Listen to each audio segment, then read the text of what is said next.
안녕하세요. 30대 중반의 남자입니다. 저는 평범하면서도 평범하지 않은 결혼을 했는데요. 그 과정에서 있었던 이야기를 전해드리고자 이렇게 사연을 적게 되었습니다. 제 사연을 들으시는 여러분들은 장애에 대한 어떤 인식을 가지고 계시나요? 최근 들어 장애에 대한 인식이 많이 좋아진 게 사실이죠. 하지만 여전히 장애인에 대한 편견과 차별은 암암리에 존재하고 있습니다. 이쯤 되면 제가 왜 다소 불편할 수 있는 이런 이야기를 하는지 의아하실 것 같은데요. 제가 이런 이야기를 하는 이유는 제가 바로 장애인에 대한 차별과 편견을 직접 경험한 사람이기 때문입니다. 제가 당사자는 아니었지만 장애인의 곁에 있다는 것만으로도 그들을 향한 차별을 충분히 느낄 수 있었죠. 저는 20대 초반 군대를 다녀온 후 입사한 작은 중소기업에서 귀가 들리지 않는 한 여직원을 만났습니다. 저보다 2살이 어렸던 여직원은 고아원에서 자라다가 성인이 된 후 자연스럽게 퇴소를 했다고 했어요. 시설에서 퇴소하는 아이들은 아주 조금의 정착 지원금을 받는다고 하는데요. 말이 정착 지원금이지 실생활에 큰 도움이 되지 않는 수준이라고 하더군요. 그 때문에 귀가 들리지 않던 여직원은 시설에서 퇴소한 직후 살 길을 찾기 위해 숙소가 지원되는 회사로 입사를 했다고 합니다. 여직원이 회사 공장의 생산직으로 입사했을 당시 저는 공장의 말단 관리직이었어요. 그렇다 보니 여직원의 사정을 어느 정도 알 수 있게 되었죠. 여직원의 상황이 안타까운 건 사실이었지만 그렇다고 특별히 마음이 더 갔던 건 아니었어요. 당시엔 저도 어렸고 누군가를 신경 쓸 만큼의 여유가 없었기 때문이었습니다. 그런데 어느 날 귀가 들리지 않던 그 여직원에게 관심을 가지게 되는 계기가 생겼어요. 직원들 사이에서 갈등이 생긴 이후였죠. 귀가 들리지 않던 여직원의 이름은 이연아였습니다. 연아 씨는 귀가 들리지 않는 탓에 사람 간의 소통이 필요하지 않은 생산 라인에 배치되어 있었어요. 일에 있어서 연아 씨는 완벽했어요. 한 번도 문제를 일으킨 적이 없었죠. 즉, 연아 씨가 귀가 들리지 않는 사람이라는 사실은 일하는데 아무 관련이 없었다는 의미입니다. 하지만 사람과 사람이 만나면 의사소통을 안 할 수가 없죠. 특히 연아 씨는 회사 기숙사에서 생활했기 때문에 다른 사람들과의 소통이 필수적이었습니다. 그 외에도 식사를 하거나 여타 다른 일상에서도 소통이 필요했죠. 하지만 연아 씨는 사람의 입모양을 읽는 게 가능했었음에도 누군가와 관계를 맺는 일을 어려워했습니다. 한 번은 이런 일도 있었어요. 공장의 점심시간, 한쪽 구석에서 시끄러운 소리가 나더군요. 무슨 소리인가 싶어 소리가 나는 쪽으로 향하니 여직원 서너 명이 한 사람을 둘러싸고 있는 게 보였습니다. 아, 진짜 답답하네. 도대체 이런 장애인을 왜 받아줘가지고 멀쩡한 사람들을 불편하게 만들어. 이 말만 듣고도 이연아 씨와 관련된 상황임을 알아챈 저는 모여있는 사람들 가까이로 다가갔습니다. 가까이서 보니 연아 씨는 고개를 푹 숙이고 있었고 나머지 사람들은 답답해하는 듯한 모습이 보였어요. 제가 다가온 걸 본 다른 직원들은 이제 됐다는 표정을 지으며 자신들의 답답한 마음을 토로했습니다. 무슨 일입니까? 아, 마대리님, 잘 오셨네. 아니 도대체 답답해서 살 수가 있어야지. 무슨 일인데 이렇게 여러 명이서 한 사람을 둘러싸고 그러세요.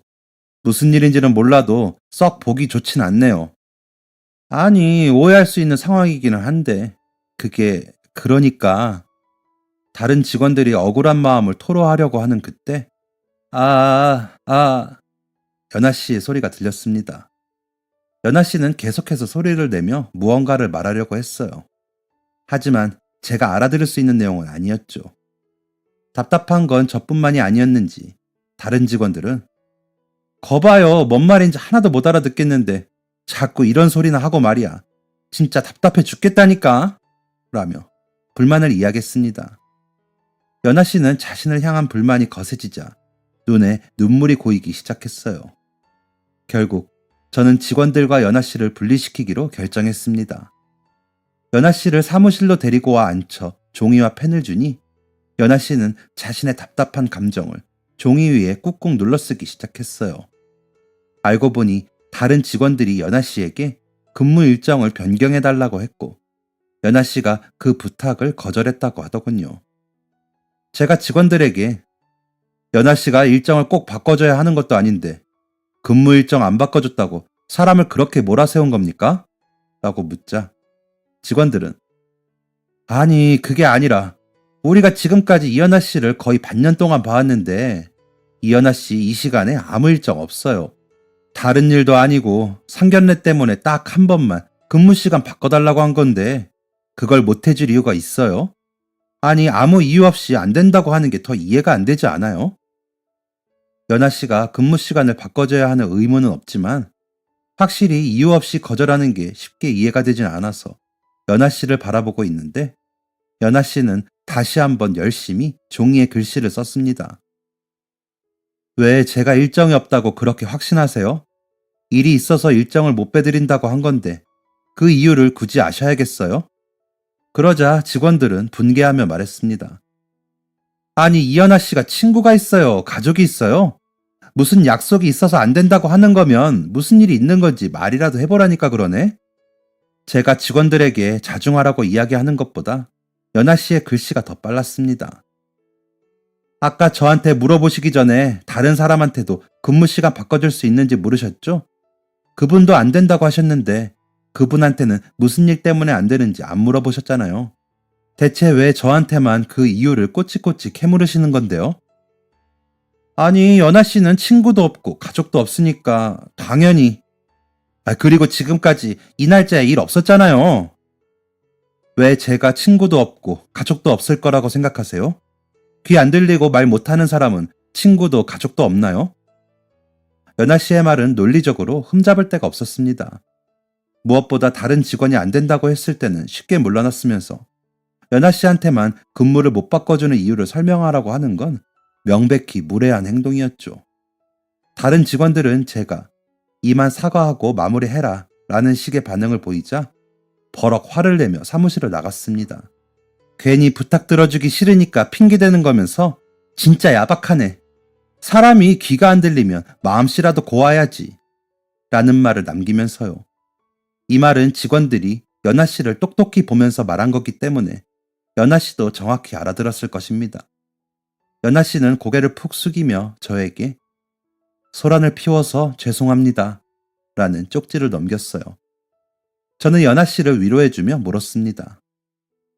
연아 씨, 억울한 마음은 알지만 직원들이랑 사이가 틀어져서 좋을 게 없는데 근무를 못 바꿔줄 정도의 일이면 이유라도 설명해 주시지 그랬어요. 물론 꼭 그러셔야 하는 의무는 없지만 제 질문을 들은 연아 씨는 한참을 생각하더니 다른 쪽지 하나를 넘겼습니다. 저는 그 쪽지를 보고 말문이 막혔어요. 부모님이랑 언니 기일이에요. 청각장애인이라고 동정받는 것도 싫은데 가족 일은 청각장애인이라고 동정받게 되는 건 더 싫어요. 비밀로 부탁드려요. 저는 연아 씨의 부탁대로 이 사실을 비밀에 붙였고 연아 씨는 이후 엄청난 괴롭힘을 당하게 되었습니다. 제가 아는 것만 해도 수십 개인데 제가 모르는 것까지 하면 더 많았겠죠. 한 번은 휴게 시간에 직원들이 모여 연아 씨를 향해 수군거리는 모습이 보였어요. 그들은 연아 씨와 눈이 마주치자 귀를 손으로 막으며 바보 같은 표정을 지었어요. 연아 씨가 보는 앞에서 몸이 망가졌으면 마음이라도 착해야지 라는 말을 하기도 했습니다. 유치하기 짝이 없는 괴롭힘은 점차 강도가 거세졌고 그들의 괴롭힘은 연아 씨를 일적으로 방해하는 데에 이르렀습니다. 연아 씨가 정리해 놓은 것들을 일부러 흐트러뜨려 놓는다거나 빼놓은 불량품을 다시 집어넣는 등의 일이었죠. 안타깝게도 그런 일들은 CCTV가 없는 곳에서 이루어졌기 때문에 모든 결과의 책임은 연아 씨가 오롯이 지게 되었어요. 제가 직원들에게 주의를 주면 직원들은 그때만 고개를 끄덕일 뿐 무시하기 일쑤였습니다. 저 또한 말단 직원이어서 큰 힘이 없다는 걸 직원들도 알게 되었거든요. 그렇게 시간이 흐르다 보니 연아 씨는 회사 내에서 일 못하는 사람으로 찍혀 있었습니다. 연아 씨의 라인에서 자꾸만 불량품이 나타나자 연아 씨는 부장님께 자주 불려가기 시작했죠. 이런 식으로 일할 거면 그만둬! 라며 큰 소리를 내는 부장님은 평상시보다 더욱 화가 난 것처럼 보였어요. 그래서인지 그날따라 연아 씨의 모습은 더욱 처량해 보였습니다. 울음을 참느라 눈이 뻘개진 연아 씨가 부장님 자리에서 나오자 저는 연아 씨를 위로하고자 그녀의 뒤를 따랐습니다. 당연히 속이 많이 상했겠지. 얼마나 상처를 많이 받았을까? 라고 생각하며 연아 씨의 뒤를 따른 저는 예상과는 다른 연아 씨의 모습을 보게 되었습니다. 연아 씨는 거울 앞에 서서 흐르는 눈물을 덤덤히 닦아내며 거울 속에 비친 자신의 모습을 또렷이 보고 있었습니다. 한숨을 푹 쉰 연아 씨는 자신의 옷 매무새를 가다듬고 머리를 다시 묶었죠. 저는 그런 모습을 보며 순간 얼어붙었어요. 저는 연아 씨가 기가 죽어서 속상해하고 있을 거라고 생각했는데 실제 그녀의 모습은 누구보다 당당했기 때문입니다. 속상해 보이긴 했지만 기가 죽은 것처럼 보이진 않았죠. 인기척을 느낀 연아 씨는 뒤를 돌아 저를 보았고 저를 향해 가볍게 고개를 숙여 인사해 주었어요. 그러면서 수화로 무언가를 표현했는데 그 의미가 괜찮아요 라는 것은 나중이 되어서야 알게 되었습니다. 한동안 제 머릿속에는 거울 앞에서의 연아 씨의 모습이 떠다녔습니다. 억울한 일을 겪었음에도 당당하고 절대 기죽지 않는 그녀의 모습은 그 어떤 대장부보다 멋있어 보였거든요. 그렇게 연아 씨는 저에게 신경 쓰이는 존재가 되었습니다. 그리고 제 마음속에는 그녀와 대화하고 싶다는 마음이 생겨났어요. 이연아라는 사람은 어떤 사람인지 이야기를 듣고 싶었죠. 하지만 연아 씨는 귀가 들리지 않았고 필담 외에는 대화할 방법이 없었기 때문에 저는 퇴근 시간 이후 열심히 수화를 배웠습니다. 그렇게 수화를 배운 저는 연아 씨에게 수화로 아침 인사를 건네거나 안부를 묻곤 했어요. 처음 제 수화를 본 연아 씨는 놀라며 얼떨떨했지만 이런 상황이 계속해서 반복되니 나중에는 반갑게 저의 인사를 받아주게 되었습니다. 그렇게 연아 씨와 가까워진 저는 퇴근 시간 이후에 연아 씨에게 수화를 배우며 그녀와 조금씩 대화를 나누게 되었어요. 대화를 나누며 서로를 향한 마음의 문을 열고 나니 그동안은 몰랐던 연아 씨의 모습을 알게 되었습니다. 그녀는 보이는 것과 다르게 귀염성이 있는 성격이었어요. 그리고 어릴 때 심한 열병을 앓아 청력을 잃게 되었다고도 했죠. 또 6살이라는 어린 나이에 교통사고로 한순간에 가족들을 모두 잃은 안타까운 과거도 있었어요. 이렇게 속 깊은 이야기를 나누다 보니 자연스럽게 연아 씨의 미래 계획도 듣게 되었습니다. 실제로는 수화로 대화했지만 편의를 위해 대화체로 서술하도록 하겠습니다. 연아 씨는 월급 모으면 다 어디다 써요? 어디 놀러 가는 걸 본 적이 없는데. 저는 월급 대부분을 저축하는 데 써요. 대부분을요? 아, 전세금이라도 모으려고 그러는 건가? 아니요, 그게 아니라. 연아 씨는 잠시 머뭇거렸지만 이내 이야기를 이어갔습니다. 저 대학 가려고 등록금이랑 생활금 모으고 있어요. 대학이요? 네, 한 2년 정도 더 일하면 걱정 없이 대학 다닐 수 있을 것 같아요. 대학에 가서 공부를 하고 전문 지식을 바탕으로 자기 사업을 할 거라는 연아 씨의 눈빛은 반짝거렸습니다. 조금 터무니없는 생각이죠. 귀도 안 들리는 사람이 대학을 간다니. 사실 제 마음 한켠에도 조금은 터무니없다는 생각이 있었기 때문에 아니라고 말은 못하겠더군요. 그래도 해볼 거예요. 성공하든 실패하든 해보려고요. 후회 없이. 저는 현실 가능성이 있고 없고를 떠나 그저 연아 씨를 응원하기로 마음먹었습니다. 하지만 연아 씨가 계획했던 2년이라는 시간이 지났을 때 연아 씨는 눈물을 흘리며 재계약 서류에 사인했어요.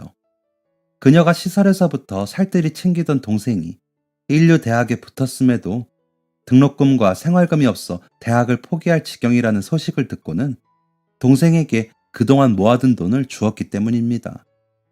동생에게 등록금을 준 걸 후회하지 않는다는 이야기를 하면서도 아쉬운 마음에 엉엉 우는 연아 씨를 한참 동안 위로해주고 달래주었던 기억이 나네요. 그때 연아 씨는 마음을 다잡으며 저에게 많이 의지를 했고, 저도 연아 씨에게 좋은 마음을 가지고 있었기 때문에 저희 두 사람은 얼마 지나지 않아 연인으로 발전하게 되었습니다. 그렇게 만난 지 1년 정도가 됐을 때 저희는 26살, 24살의 나이로 결혼을 약속했어요. 저희는 앞으로 펼쳐질 미래가 아무 문제 없이 행복하고 아름다우리라 생각했습니다. 하지만 현실은 생각과 달랐어요.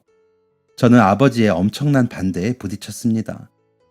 사실 저는 연하의 장애를 큰 문제로 여겨본 적이 없었습니다. 부모님이 연하의 장애를 받아들이기 힘들어 하실 수도 있겠지만 그건 잘 설명하고 설득하면 될 일이라고 여겼죠. 여느 때와 다름없던 주말, 부모님과 식사를 하던 저는 부모님께 결혼하고 싶은 여자가 생겼다고 말씀드렸습니다. 부모님은 당황해 하시며 너 이제 26살인데 벌써 결혼을 한다고? 얼마나 만났는데? 라고 물으셨죠. 이에 저는 1년 정도 만났고 나이가 크게 중요한가요? 저도 그렇고 그 친구도 그렇고 사회생활한 지 벌써 5년 차인데요. 라고 대답했습니다. 여기까지만 해도 부모님은 크게 반대하지 않으셨습니다. 하긴 우리는 너보다 더 어린 나이에 결혼했고 나는 너를 네 나이에 낳았으니까 그 친구랑은 회사에서 만난 거니? 어머니는 눈을 반짝이시며 연아 씨에 대한 질문을 하기도 하셨죠. 아버지는 네가 어련히 신중히 생각했을까? 라며 저를 믿어주시는 듯 했습니다. 그런데 연아한테 청각장애가 있어요. 이 말이 끝나자마자 집안의 공기는 삽시간에 가라앉았습니다. 그게 무슨 말이니? 아예 귀가 안 들린다는 거야? 이렇게 질문하는 어머니의 말투는 굉장히 놀란 듯 보였습니다.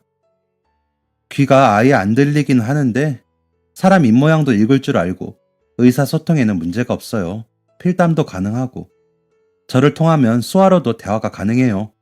무엇보다 사회생활 하는데 전혀 문제가 없어요. 실제로 그동안 연하는 귀가 들리지 않아 발생했던 여러 오해들을 모두 해소하고 회사 생활을 잘 해나가고 있었습니다. 제 이야기를 들은 어머니는 그래, 뭐 의사소통할 방법이 아예 없는 건 아니라니까 다행이긴 한데 태어날 때부터 그랬다니? 아니요, 어릴 때 크게 앓고 나서 청력을 잃었다고 하네요. 아이고 저런, 그 부모님도 얼마나 속상했을까. 그래서 부모님은 뭘 하시는 분들이래? 아, 왜? 무슨 일인데? 어릴 때 사고로 부모님과 언니를 모두 잃었어요. 시설에서 자랐고요. 가뜩이나 가라앉아 있던 집안의 분위기가 더 가라앉았던 건 제 착각이 아니었을 겁니다. 연하에게 장애가 있고 부모가 없다는 건 저를 괜히 작아지게 만들었어요. 저는 가만히 부모님의 눈치를 보고 있었고 아버지는 조용히 숟가락을 내려놓고 방 안으로 들어가셨습니다. 딸칵하는 소리와 함께 아버지가 방으로 들어가신 후 어머니는 저에게 조용히 이렇게 말씀하셨습니다. 네가 사랑해서 결혼한다는 여자가 장애가 있고 부모가 없는 거에 그렇게 눈치를 보고 있으면 어떡하니? 남들은 다 손가락질해도 너는 당당해야지. 네 엄마 아버지한테도 이렇게 눈치 보면서 이야기하는데 다른 사람들 앞에서 당당하게 그 친구 편을 들어줄 수 있겠어? 어깨 피고 목소리 당당하게 해. 그리고 그 친구 한번 데려와봐. 아버지는 엄마한테 맡기고. 어머니는 말씀을 마치시고 아버지를 따라 방 안으로 들어가셨고 저는 순간 제 모습이 너무나 부끄러웠습니다. 연하의 상황과 환경을 부끄러운 일인 양 떳떳하지 못하게 말한 제 모습이 부끄러웠던 것이죠. 조용히 안방에 귀를 기울이니 부모님이 무슨 이야기를 하시는 소리가 들렸고 그날 저녁 아버지는 제 방으로 저를 찾아오셨습니다. 나는 반대다. 네? 너랑 결혼한다는 친구가 부모 없이 자랐다는 건 괜찮다. 하지만 장애가 있다는 건 허락이 안 돼. 저는 당황스러움을 감출 수 없었어요.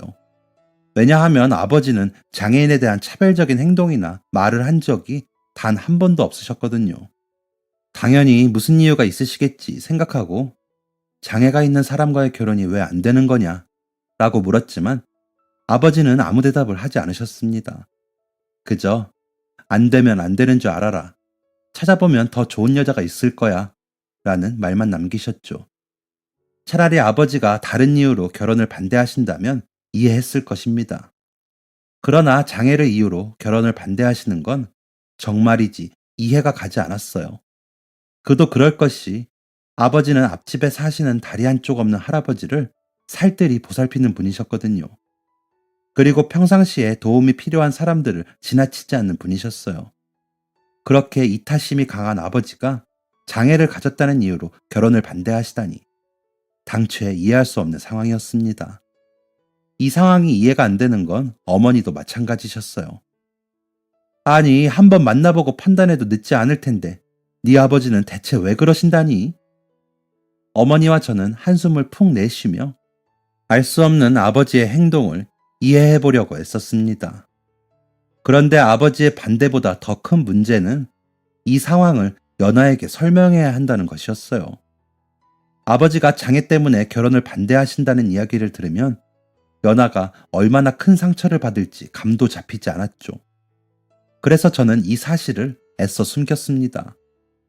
그런데 연아는 지금까지 그래왔듯 자신에게 닥친 문제를 외면하지 않았어요. 부모님께 결혼한다고 말씀드린다며 어떻게 됐어? 저는 이 질문을 애써 모르는 척 하려고 했습니다. 하지만 연아는 제 눈을 똑바로 쳐다보며 말했어요. 몇 번이나 물어봤잖아. 이번에는 모른 척 하지 말고 대답해줘. 부모님이 뭐라고 하셨길래 그래? 결국 저는 아버지와 있었던 일을 얘기할 수밖에 없었습니다. 저는 당연히 연아가 매우 상처를 받으리라 생각했어요. 하지만 제 생각보다 연아는 더욱 단단한 사람이었습니다. 제 이야기가 끝나자 연아는 저를 바라보며 예상하지 못했던 건 아니야. 장애가 있는 사람이 가족이 된다는 건데 신중하게 생각하셔야겠지. 속상하지 않아? 괜찮은 거야? 괜찮지 않아. 속상하지. 내 잘못으로 귀가 안 들리는 것도 아닌데. 미안해. 이런 취급받게 해서. 오빠가 왜 사과를 해? 내가 감당해야 할 일이야. 속상하다고 울고 있을 수만 없잖아. 나는 오빠랑 결혼할 거야. 그러기 위해서 아버님 허락받기 위해 노력할 거고.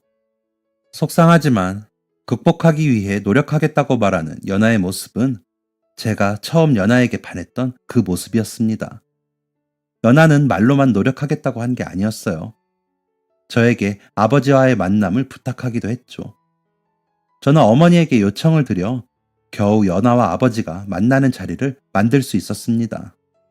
연아는 내내 긴장한 모습으로 앉아있다가 한식당으로 들어오시는 부모님을 향해 어눌한 말투로 안녕하세요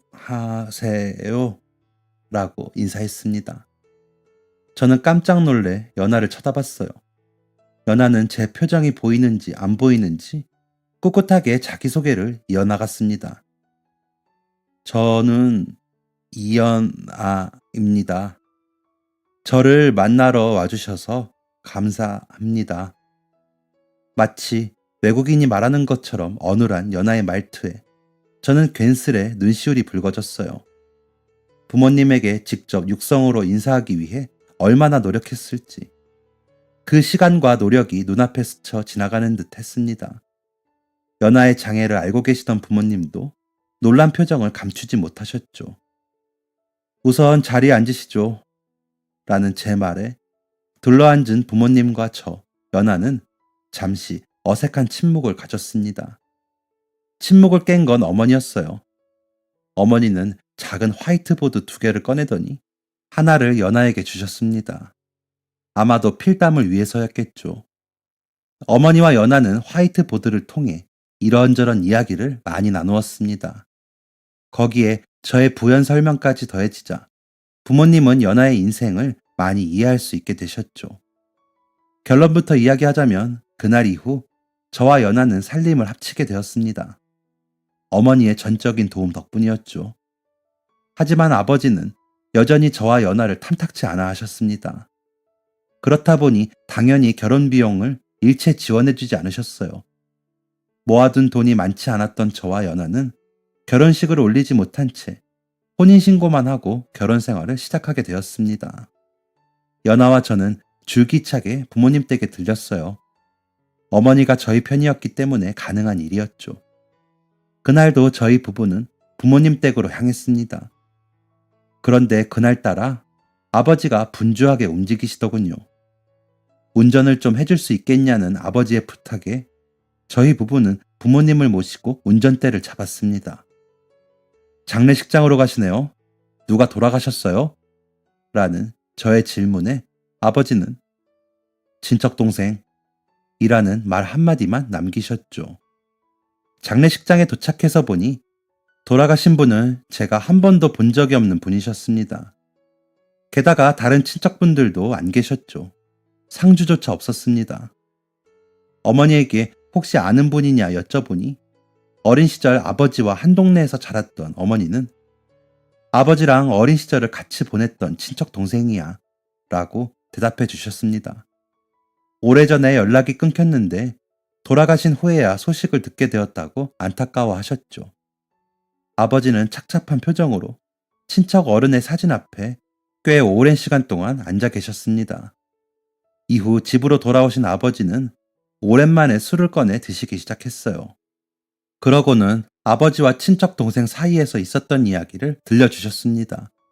친척 동생은 다리가 반대로 뒤틀린 상태로 태어난 분이었다고 합니다. 그 때문에 걸음걸이는 당연히 이상했고 멀리서 봐도 장애가 있는 게 티가 나는 사람이었다고 하죠. 뒤틀린 다리를 평범하게 돌리기 위해서 여러 번의 수술을 했지만 그것도 소용이 없었다고 합니다. 결국 동생의 집안은 모든 재산을 동생의 수술 비용으로 사용했고 그것으로도 모자라 빚까지 지게 되었다고 하는데요. 설상가상으로 멀리 일하러 나간 동생의 아버지마저 돌아가시자 동생은 제 아버지 잡아먹은 놈이라는 멸시의 시선까지 받게 되었다고 합니다. 게다가 동생과 나이 차이가 꽤 나는 친형도 동생의 수술비를 벌고자 공장에서 일하다 손가락 3개를 잃었고 이후 동생은 마을이 대표하는 재수없는 놈이 되어 있었다고 하죠. 저의 아버지가 동생과 함께 읍내에 나가면 야 저기 다리병신 지나간다 라며 동생의 걸음걸이를 따라하는 사람들을 수도 없이 봤다고 하는데요. 불행은 이게 다가 아니었습니다. 동생의 아버지가 돌아가신 후 두 아들의 뒷바라지를 위해 닥치는 대로 일을 하시던 동생의 어머니는 말하기도 껄끄러운 일까지 손을 대서 온 동네 사람들에게 손가락질을 받게 되었다고 합니다. 결국 그 어머니는 몸에 몹쓸 병까지 얻어 뒷골목에서 사람들의 손가락질을 받으며 쓸쓸히 돌아가셨다고 하죠. 동생의 친형도 어머니가 돌아가신 이후에는 동생을 떠났다고 하더군요. 피폐해진 정신과 제때 치료를 받지 못해 골아버린 팔을 가지고요. 아버지도 어머니도 친형도 잃게 된 동생은 아버지도 모르게 동생을 떠났다고 합니다. 저는 이 이야기를 듣고 나서야 아버지가 왜 연하와의 결혼을 반대하셨는지 알았습니다. 아버지는 장애인의 가족이 얼마나 힘든 인생을 살게 되는지를 아주 가까이에서 지켜보셨던 것이었어요. 게다가 아버지의 친척동생의 가족들은 장애인 가족들이 겪을 수 있는 최악의 상황들만 겪었습니다. 화목했던 가정에 장애인 자식이 태어난 결과가 이토록 참혹한데 그것을 지켜본 아버지가 연하를 반기기는 쉽지 않았겠죠. 아버지는 한참 동안 술을 마시다가 이렇게 말씀하셨습니다. 연하가 좋은 아이인 건 내가 안다. 그런데 여전히 탐탁치 않은 이유는 네가 고생할까 봐야. 아무리 연하가 좋은 아이라고 한들 내 새끼가 제일 귀한 건 누구나 그렇지 않겠니? 저는 말없이 아버지의 술잔을 채워드렸어요. 아무리 연하가 사회생활을 한다고 하더라도 누군가의 도움 없이는 불가능할 거다. 그리고 돕는 역할은 네가 되겠지. 연하랑 그 동생이랑은 다르다는 걸 내가 안다. 그런데 그래도 연하를 볼 때면 마음이 불편하구나. 미안하다. 아무래도 아버지는 제가 장애를 가지고 있는 연하를 일방적으로 챙겨야 할 것이라고 생각하시는 것 같았어요. 아주 어린 시절에 봐왔던 장애인과 장애인 가족의 관계가 그러했기 때문이겠죠. 하지만 저와 연하는 아버지가 보셨던 장애인과 장애인 가족이 아니었습니다. 저와 연하는 서로에게 도움을 주고받는 관계였고 저는 연하에게 아주 많은 것을 배우고 있었어요. 그래서 저는 그날 이후로 연하가 얼마나 강직한 사람인지 알려드리기로 작정했습니다. 하지만 저의 아내 연하는 항상 저의 행동보다 한 발 빨랐습니다. 연하의 진면모를 보여드릴 수 있는 계기가 생각보다 빨리 찾아왔던 것이죠. 장례식장에 다녀온 지 일주일 정도가 지났을 때였을까요? 연하는 저를 재촉해 부모님 댁으로 향했습니다. 어머니는 요 녀석들 또 왔네 라는 표정으로 저희를 반겨주셨고, 아버지는 여전히 못마땅한 표정을 짓고 계셨습니다. 평소였다면 연하는 살갑게 어머니 옆으로 가서 애교를 부리거나 아버지에게 필담을 걸었을 텐데, 그날따라 연하의 표정은 진중했어요. 저 또한 무슨 일인가 싶어 연하의 눈치를 살피고 있는데, 얼마 지나지 않아 연하는 가방 속에서 얇은 서류 하나를 꺼내놓았습니다. 부모님 앞으로 서류를 쓱 밀어넣은 연하는 저를 보고 고개를 끄덕였습니다. 무슨 의미인가 싶어 얼굴에 물음표를 잔뜩 띄워놓고 있는데, 순간 부모님이 화들짝 놀라며 서류를 내려놓는 게 보였습니다. 뭔데 그러세요? 이게 뭐냐? 웬 집 계약서야? 네? 연하가 꺼내놓은 건 신도시 건축 아파트의 계약서였습니다. 어안이 벙벙한 표정으로 연하를 보고 있으니, 연하는 일전에 들어놓은 청약에 당첨됐고 계약금도 준비되어 있으니 도장만 찍으면 된다는 이야기를 하더군요. 너 혼자 이걸 다 준비한 거야? 라고 물으니 연하는 고개를 끄덕일 뿐 아무 말도 하지 않았습니다. 아버지도 어머니도 그리고 저도 평생 내 집 마련은 못하겠구나 생각하며 살던 사람들인데, 갑자기 집이 생겼다는 이야기를 들으니 현실감이 느껴지지 않았죠. 모든 가족이 가만히 멍만 때리고 있자 연하는 저를 툭툭 치고는 이렇게 말했어요. 지금 어머님 아버님이 살고 계시는 이 집, 집주인 바뀌어서 계약 만기되면 나가야 되는 걸로 알고 있어. 내가 계약할 집이 평수가 꽤 넓어. 거기서 같이 사시면 좋을 것 같아. 우리랑 같이 사는 거 어떠시냐고 말씀드려줘. 저는 연하의 말을 그대로 부모님께 옮겼고, 부모님은 당황해 하시며, 아니, 아무리 그래도 연하가 준비한 집이고 또 너희 아이라도 생기면 이라고 말씀하셨습니다. 하지만 연하는 또 다른 서류를 가방에서 꺼냈어요. 이번 서류는 제 손에 가장 먼저 들어왔고, 저는 서류를 열어보자마자 기쁨을 감출 수가 없었습니다. 연하야, 너 합격한 거야? 연하가 꺼내놓은 서류는 대학 합격 통지서였습니다. 연하는 기뻐서 방방 뛰는 저를 진정시키며, 대학 합격해서 당분간 아이는 못 가질 거야. 대학 졸업하더라도 아직 어리니까 임신에는 큰 어려움이 없을 것 같아. 나 드디어 대학 갈 수 있어. 집까지 준비했으니 이젠 걱정 없이 대학 가고 싶어. 저는 부모님에게 연하가 그토록 원하던 대학에 합격했고, 대학에 다니는 동안은 아이가 없을 예정이니 그때까지만이라도 같이 사시는 게 어떻겠냐고 말씀을 드렸습니다. 그리고 연하가 과거에 대학을 갈 수 있었지만 시설 동생을 돕느라 대학을 한 차례 가지 못했었던 이야기도 말씀드렸죠. 어머니는 연하가 너무 기특하다며 연하를 끌어안고 한참을 눈물 흘리셨고, 아버지는 여러모로 생각이 복잡해 보이셨습니다. 아버지는 연하의 대학 합격 통지서를 한참 동안 만지작거리시더니 굳게 닫힌 입술을 여셨습니다. 아가, 미안하다. 저와 어머니는 잘못 들은 건가 싶어서 아버지를 쳐다봤어요.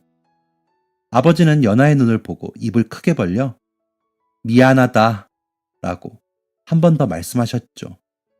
연하도 당황한 듯한 표정이었어요.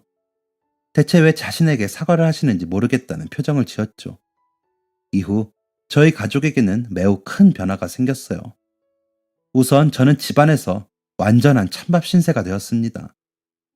누가 친자식인지 부모님은 저를 뒷전으로 하고 연하를 챙기기 바쁘셨어요. 우리 연하 대학 가는데 필요한 건 없다니? 라는 질문은 하루에 수십 번씩 듣는 질문이었죠. 연하는 집 계약하랴, 대학 입학할 준비를 하랴, 눈코 뜰 새 없이 바쁜 시간을 보내고 있었습니다. 그러던 중 아버지는 저를 비밀스럽게 부르셨습니다. 그러고는 연하 대학 입학하기 전에 결혼식을 올리는 게 어떠니? 라고 말씀하셨죠. 그러고는 싶지만 연하 대학 등록금이랑 집 계약금 생각하면 결혼식 올릴 만큼의 여유가 없어요, 아버지. 제 이야기를 들은 아버지는 기다렸다는 듯이 품에서 통장 하나를 꺼내주셨습니다. 부모가 반대하는 결혼했다고 안 주려고 했는데 이거 사실 너 결혼할 때 쓰라고 모아둔 돈이야. 연하랑 결혼하는 걸 반대한 건 내 실수였다. 이걸로 연하 드레스 입혀줘라.